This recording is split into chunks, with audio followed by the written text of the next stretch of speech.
Today, I wanted to have a video about one of the more important principles I have found in leadership and illustrated a little bit with a story.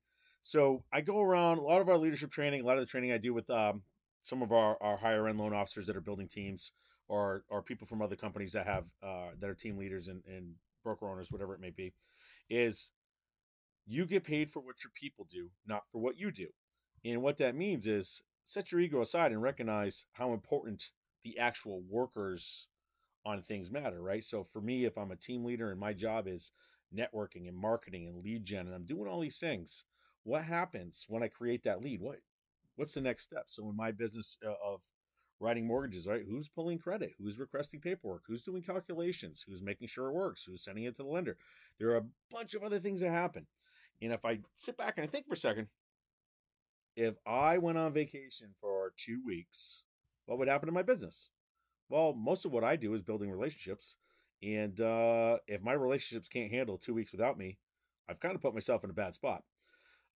However, let's say my top two or three people that help me conduct business are gone. I'm in I'm in the weeds for a couple of weeks when I'm trying to figure out how to do their work, keep up with my phone calls. I absolutely am blessed with a great team of people that believe in the system that we're running and what our principles are. And I get paid for what they do. So I had a person, the story I was going to tell with this is I had a person come on, they interviewed, wanted to come on board with us, and we talked for a little bit, and then they went with a company that was recommended to them by a family member. And within a few weeks, I get a call back. Yeah, I'm not really happy here. What's going on? I'd love to interview again. So we get in and we start talking. And one of the things, the reason that prompted me to even do this video was she asked me, she says, so is there a limit on how much of this particular type of mortgage I can write? And I'm like, is that really a question? Like, this is very odd. Why would I care what type of mortgage you could write? Now, that being said, there are a lot of banks out there and primary lenders that have portfolio products that they want to limit their exposure to that particular portfolio product and not, a little more focused on something that might go to Fannie and Freddie. But that's more of a mortgage piece than anything else. I want to talk conceptually for what we're doing here. I said, why would that be a problem? And her response was the owner felt like if I wrote too much of that business, it would infringe on his business and his wheelhouse and would impact his own income if I did that.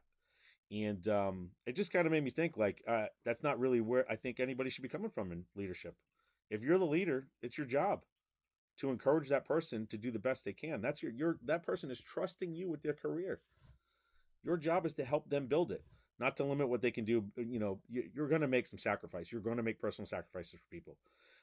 If you want to be an effective leader, that doesn't mean you need to pretty much just tolerate whatever anybody's going to do. There's a big difference between tolerating an arrogant salesperson and helping them grow and helping them be coachable and taking that back seat and understanding that you get paid for what they do, not for what you do. You're not the king or queen of everything.